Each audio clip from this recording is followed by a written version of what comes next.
There are so many films where you can see destruction and you feel the destruction. Here you see the beauty. I mean, they're finding beauty in these.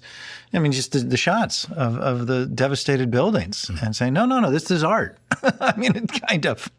Yeah, no, I really think that was very important to them because, destruction, all of this death and loss, if you look at the news cycle, that gets old. You get anesthetized to it. Yeah. But beauty is the notion of something being timeless, of allowing you to have an emotional interaction with it. If if you're moved by it, hopefully you are, maybe not. But if you are, that's something that lasts forever. At least that's what they feel in their work.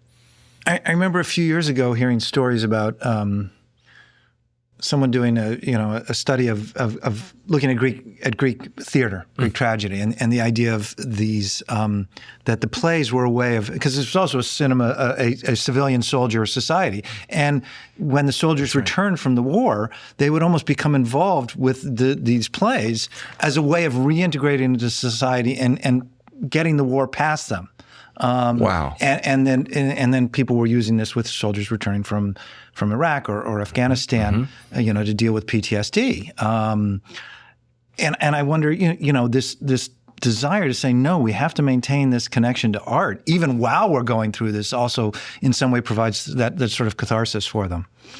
Absolutely, and it's really interesting that you bring that up. There was because we Slava's civilian unit were also involved in filming. We had, by the end of the process, sent 15 cameras to them. And so they had drones and body cameras as well.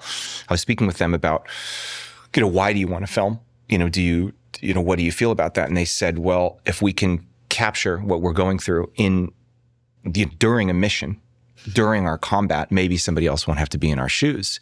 But what happened was, when we started to create a rough cut of the film and we shared it with the members of his unit, they said, every time we come back from our missions, we go through 3 to 4 days of decompression, the therapy and all sorts of different psychological assistance program that they have there, which is amazing. Wow. They said watching the film was more powerful and beneficial than any of that for us.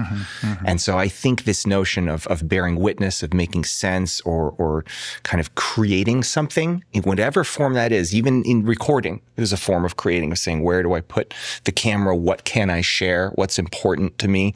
All of that, it is a form of catharsis for sure.